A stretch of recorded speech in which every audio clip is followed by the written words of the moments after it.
os nossos avós antepassados já vinham sofrendo essas epidemias que vinham não somente pelos brancos, mas muitas vezes elas apareciam mesmo da própria natureza. Os povos indígenas, né, não só do Rio Negro, do Brasil, da Amazônia, né, eles precisam de uma atenção muito especial, principalmente nesses momentos agora de Covid, né? Sem povo indígena não existe Brasil, né?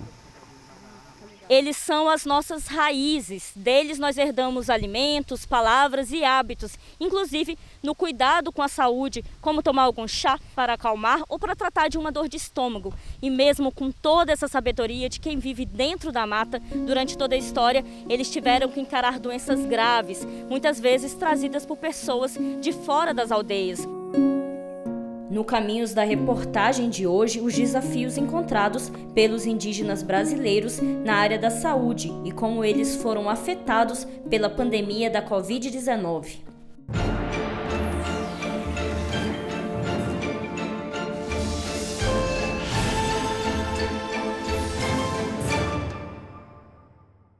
Os portugueses chegaram aqui no século XV, no mês de setembro, perto do dia de São Gabriel. Então escolheram o nome do santo para batizar a cidade. Mas como na região o Rio Negro é assim cheio de corredeiras, ou como diz o povo daqui, encachoeirado, o nome da cidade ficou São Gabriel da Cachoeira.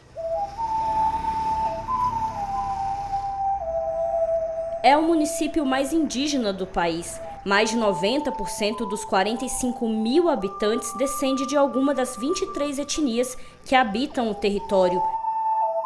Nossa equipe de reportagem acompanhou uma missão do Ministério da Defesa a São Gabriel da Cachoeira. O objetivo era levar remédios, equipamentos de proteção, testes de malária e de Covid-19. Pertinho do Pico da Neblina, ponto mais alto do Brasil, vive parte dos Yanomami. Maturacá é uma comunidade onde vivem cerca de 600 indígenas. A região registrou a primeira morte causada pela Covid-19 entre os Yanomami. Esse febre que tá dando é difícil. Não sei como é que a gente fica sentido, né? É difícil para ficar doente, né? Esse grupo é formado pelos líderes Yanomami de Maturacá. O cacique Miguel foi um dos infectados pela Covid-19. Ele conta em Yanomami o medo que sentiu. Júlio é Tuxaua, uma espécie de vice-líder na aldeia. É ele quem traduz a fala do cacique, que foi curado com a ajuda do pajé. Ele estava já se apagando, morrendo. Praticamente ele já estava fora de si. Aí veio o irmão dele, tirou esse cansaço lá do céu, veio uma luz muito grande, forte, envolvendo a mim e a ele. Isso, aí ele tocou aqui, tirou aquela dor, cansada, já, e ele foi tirando, aquele foi se apagando, o cansado, as dores foi apagando. Além dessa região no Amazonas, os Yanomami habitam uma faixa na região norte, que engloba o estado de Roraima e segue até a Venezuela. São mais de 9 milhões de hectares de terra Yanomami no Brasil, onde vivem cerca de 19 mil indígenas.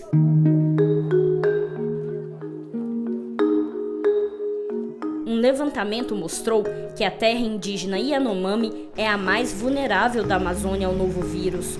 Um dos aspectos avaliados é a estrutura dos polos base, que são equivalentes aos postos de saúde.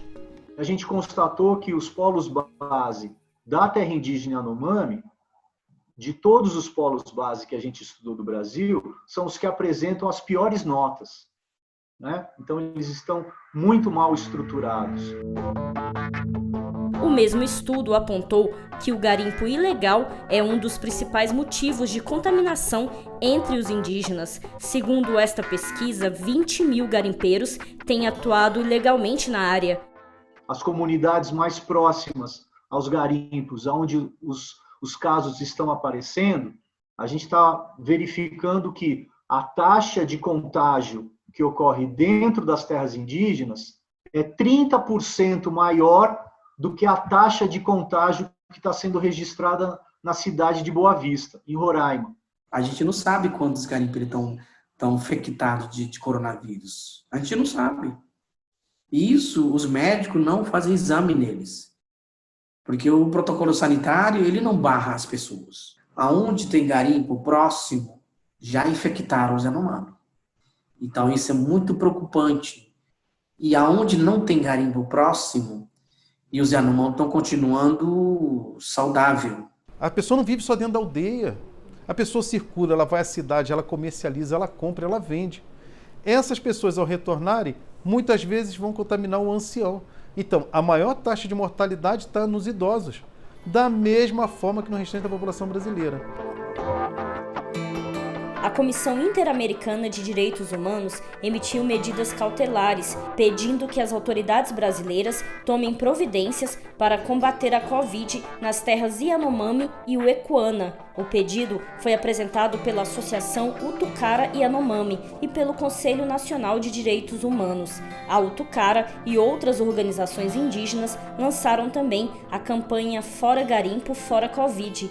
Desde maio, a Operação Verde Brasil combate crimes ambientais como o garimpo na Amazônia Legal. O crime ambiental, como aqui seria a principal atividade criminosa aqui da região norte, a extração de madeira, o garimpo legal, você só atacar o crime ambiental é muito pouco. Você tem que atacar os falsificadores, aqueles que promovem a lavagem desse dinheiro, né, e aqueles que corrompem até agentes públicos para poder facilitar essa atividade criminosa. Fizemos várias operações, várias missões indígenas na região do Atalaia do Norte, próximo a Tabatinga, lá na Cabeça do Cachorro, com base em São Gabriel da Cachoeira, na região dos Anomamis, da área de Roraima, Tiriós, na área do Pará, algumas aldeias na área do Mato Grosso do Sul.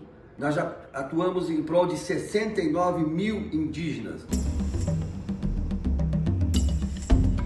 Às margens dos rios Uaupés e Piracuí está Iauareté, maior comunidade indígena de São Gabriel da Cachoeira, com 3 mil pessoas de várias etnias, como os Baniwa, Baré e Anano. A grande maioria dos indígenas é do povo tucano.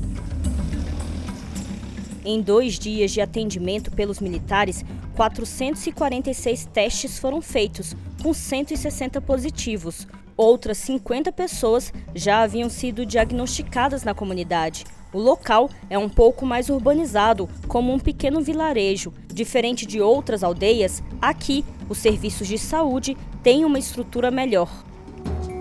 O sistema público de saúde nas aldeias é um pouco diferente do SUS como a gente conhece. Em todo o Brasil, existem 34 distritos sanitários especiais indígenas, os DICEIs, que são unidades com autonomia administrativa e orçamentária. Ligados a cada um desses distritos aos polos base, equivalente aos postos de saúde. Há ainda as casas de saúde indígena, CASAI, locais de recepção e apoio na cidade. Segundo o Ministério da Saúde, cerca de 70 milhões de reais foram investidos em ações específicas de proteção aos indígenas para enfrentamento da Covid-19. Muitas medidas foram adotadas. Nós estruturamos as UAP, que eram as unidades com oxigênio, com outros materiais que normalmente a gente vê na média complexidade, a gente interiorizou. Interiorizamos, liberamos recursos para que os distritos pudessem comprar seus produtos e foram comprados. Nós também fizemos o envio de materiais, mais de 2 milhões de itens entre EPIs, medicamentos, equipamentos, equipamento de proteção individual, equipamentos e outros insumos, álcool, máscaras, luvas, foram enviadas. Em Iauareté e outros pontos da região, o modo de se locomover foi um fator crucial na disseminação da doença. Ali na região também de São Gabriel da Cachoeira, é uma região bastante distante, onde o principal meio de acesso são os barcos. E a gente sabe que as embarcações, o meio de transporte na Amazônia, essas embarcações elas sempre estão bastante cheias. As redes ficam uma colada, muito próximas das outras. Então, o transporte fluvial na Amazônia foi um grande vetor de disseminação dessa doença.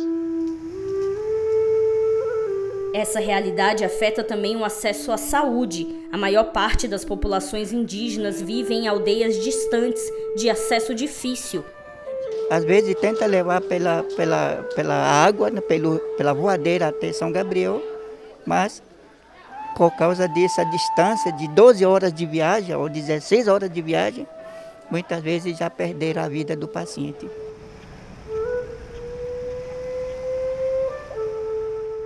A gente sabe que as características culturais das terras indígenas, as populações habitam casas coletivas, compartilham utensílios de caça, de alimentação.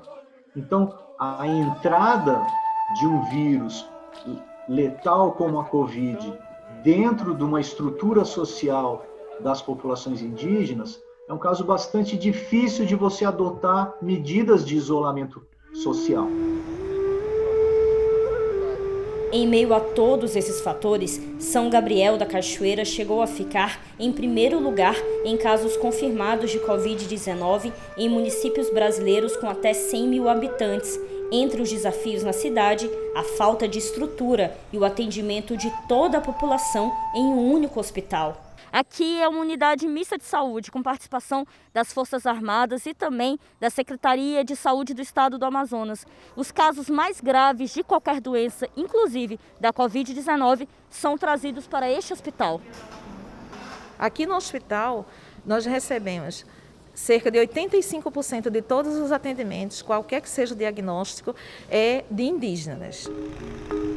Mesmo com os problemas, São Gabriel da Cachoeira enfrentou o pico de transmissão da doença com um aliado importante, a união de várias frentes. A maloca da Federação das Organizações Indígenas do Rio Negro foi o cenário desses encontros. São várias instituições que fazem parte do comitê, são instituições da sociedade civil, como o ISA, FOIRNE e outros, a Diocese. Tem a Brigada, né? São Gabriel é base da 2ª Brigada Militar.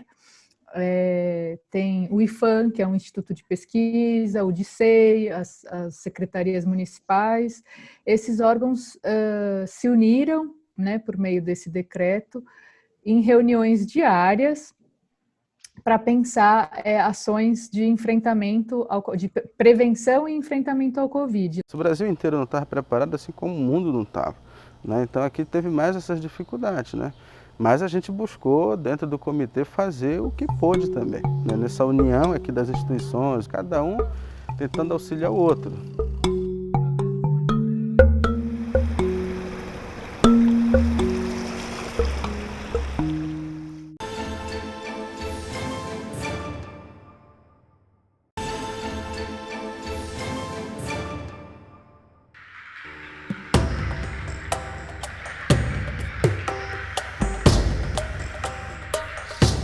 Em meio a tantos casos em São Gabriel da Cachoeira, uma pequena comunidade indígena foi na contramão do restante do município e mostrou que o distanciamento social pode sim ajudar a diminuir a propagação do novo coronavírus. Este é o pelotão de fronteira de Querari, que fica muito próximo de uma comunidade indígena que abriga 250 indígenas da etnia Cubeu. Querari fica próximo também da fronteira com a Colômbia.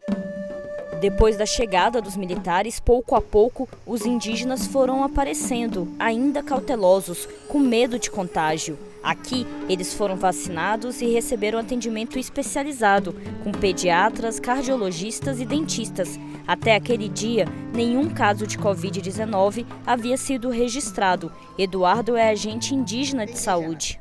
Onde está o paciente, o que está sofrendo, onde está a diarreia, eu tenho que estar lá, onde está o surto, principalmente, onde eu foco. Aí o meu trabalho é esse, capacitado, treinado para isso. Não é para mim dar remédio, o meu é prevenção. Eduardo foi informado por carta sobre o perigo da doença, conversou com os líderes, orientou a população. Então a gente está por aqui, continuamos, né? 3 meses sem sair daqui, estamos aqui, do jeito que foi pedido, obedecendo, do jeito que é o município, o estado do Amazonas pediu, a gente tem que estar por aqui mesmo. A região do Alto Rio Negro, ela está na vanguarda nesse aspecto, tem tido um isolamento bem razoável dos rios que chegam às comunidades, feita pelo Exército. Complementa, né, essa segurança de saúde pelo fato de nós estarmos protegendo as comunidades indígenas, impedindo que pessoas estranhas adentrem as áreas indígenas e também fazendo o convencimento para que eles não se desloquem né, para as regiões da sede do município, onde o índice, né, de Covid é maior, de contágio é maior.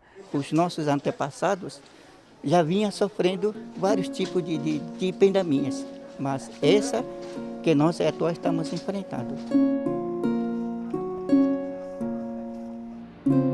A gente não tem dúvida mais de que as epidemias tiveram um papel no processo colonizatório, de fato, de dizimação e desestruturação de diversos povos, e a gente realmente tem muitos povos, línguas que foram extintos e as epidemias fizeram parte, isso até recentemente.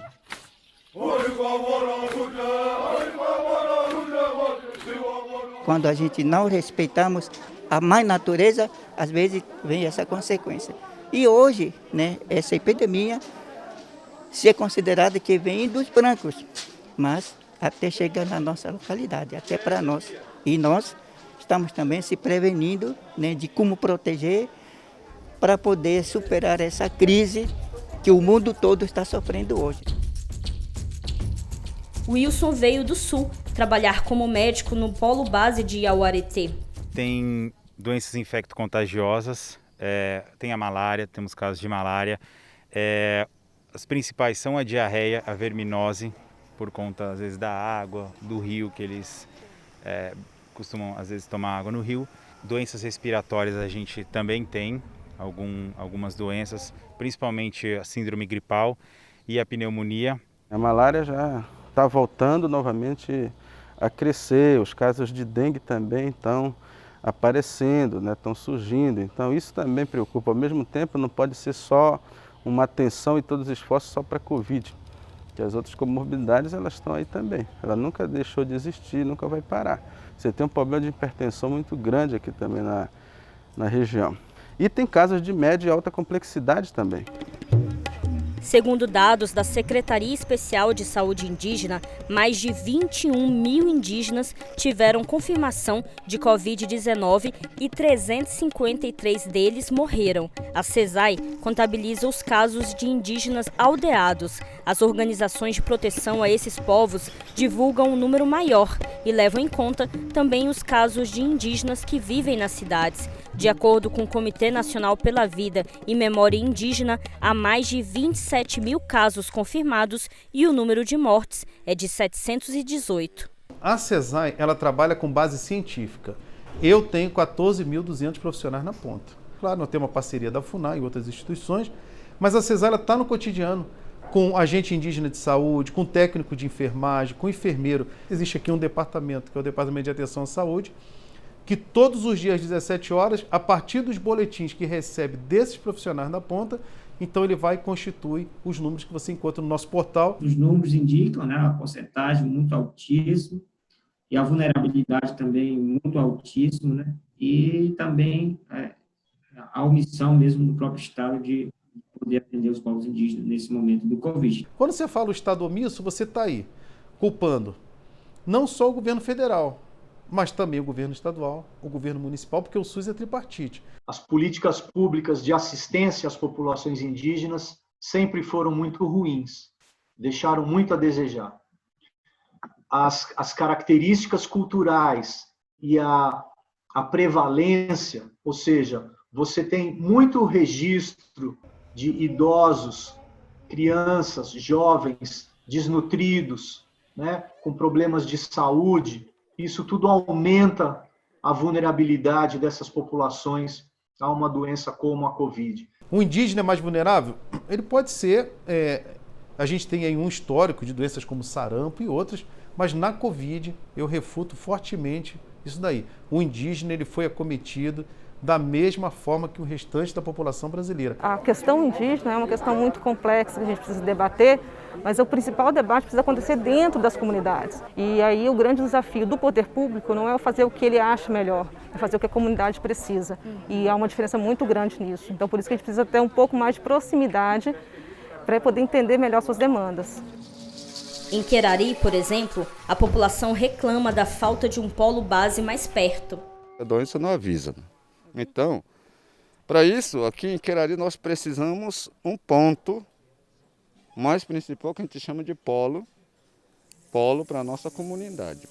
Já em Iauareté, a demanda é por um polo maior e mais equipado, para os 3.000 habitantes. Muitas vezes, se não tem esse equipamento de radiografia, tomografia e outros equipamentos que era preciso ter aqui, e muitas vezes a equipe tem a obrigação de transferir o paciente para São Gabriel, ou de São Gabriel para Manaus. Outra questão é a falta de clareza sobre quem é responsável pela saúde dos indígenas. O SUS, quando chegava lá, no posto de saúde, na cidade ou no hospital, o atendente, o médico dizia, você é índio? Aí dizia que é. Onde é que tu mora? Na aldeia? Não, aqui na cidade. Então, quem vai atender vocês é a CESAI. Aí, quando o indígena vai na CESAI, diz, não, tu é da área urbana, você tem que ser atendido pelo sistema único, né, e da cidade, tem que entrar no censo da cidade. E chegava lá, jogava de novo para a responsabilidade, então ficava nesse tempo e o indígena acabava morrendo. E a CESAI atende ao indígena aldeado. Como a CESAI faz a atenção primária, cabe aos municípios e aos estados fazerem a média e alta complexidade. Uma pessoa, se ela chegar na prefeitura, não pode negar o atendimento. Então, muitas vezes, esse entendimento errado também atrapalhou. Nós fizemos novas articulações. Em algumas regiões, você tem algum grau de melhora, ou pela proximidade à cidade, ou pela sensibilidade dos gestores públicos dos municípios, prefeitos, governadores, ou das próprias organizações não governamentais e organizações indígenas que conferem algum tipo de apoio a essas populações. Em alguns casos, você encontra populações completamente desassistidas. Essa é uma doença que, infelizmente, levou parte da biblioteca, né, dos povos indígenas. Algumas pessoas que se foram são os anciões e as anciãs, né, desses povos, e que estavam fortes e transmitindo suas práticas, né, na região. Isso é bastante triste, né? É um pesar, né? Se você tem uma perda muito massiva dessa população idosa, você coloca em risco a reprodução social, a transmissão do conhecimento dessa população. Nosso pajé também, o pajé e mais outros salvou a saúde espiritual do cacique, porque ele ia se apagando, não ia perder o novo cacique. Nós estamos prevenindo de duas formas. Primeiro, com a equipe médica dos brancos, com médicos, remédios, vindo da coisa. E em segundo lugar, nós estamos se prevenindo com as nossas próprias culturas, com as nossas crenças, nossos benzimentos, nossas plantas medicinais dos nossos antepassados. Meu pai, ele benze, né? Quando acontecer alguma coisa, ele faz o seu trabalho, né? Com as crianças, até com a gente também. A gente acredita na medicina tradicional nossa e tanto dos brancos também às vezes ajuda, né?